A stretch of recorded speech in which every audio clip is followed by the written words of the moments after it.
what's it like on the ground right now? It's probably nothing like you've seen here in at least 3 decades, right? I've never seen anything like this.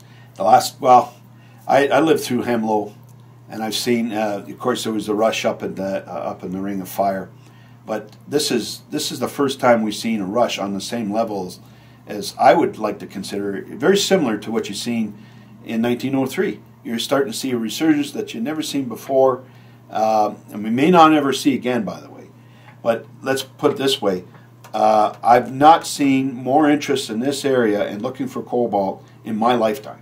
And from that perspective, this will translate to an awful lot of investment, and the spill-off will be felt throughout the whole region, not just the town of Cobalt, throughout the entire region, from Sudbury to North Bay to just over the Quebec border, the Tri-Town area here. So it's big, and it seems to have a long-lasting appeal to it, because unlike past cobalt plays or ticks in the market, were basically because of supply problems coming from West Africa, namely the Congo.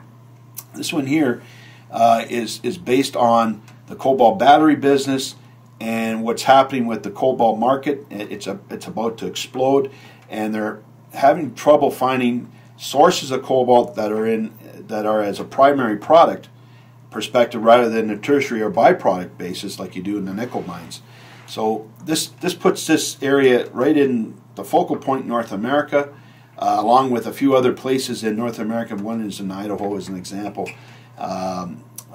So it's a go-to area, and for the next number of years, unlike other years, I see this being sustaining effort. And what I also hope would happen, I think is going to happen, I think silver prices will increase quite well over the next 5-10 years, and will complement the cobalt market. And I think a lot of this is forgotten by a lot of the cobalt players because they don't understand to a large extent the silver cobalt deposits here, that they come together for the most part. And actually, I think the silver is going to actually help out the cobalt economics. And I think that when one looks at how they do that, they cannot bypass the silver whatsoever, because it is a good portion of how you're going to make a mine here in this area.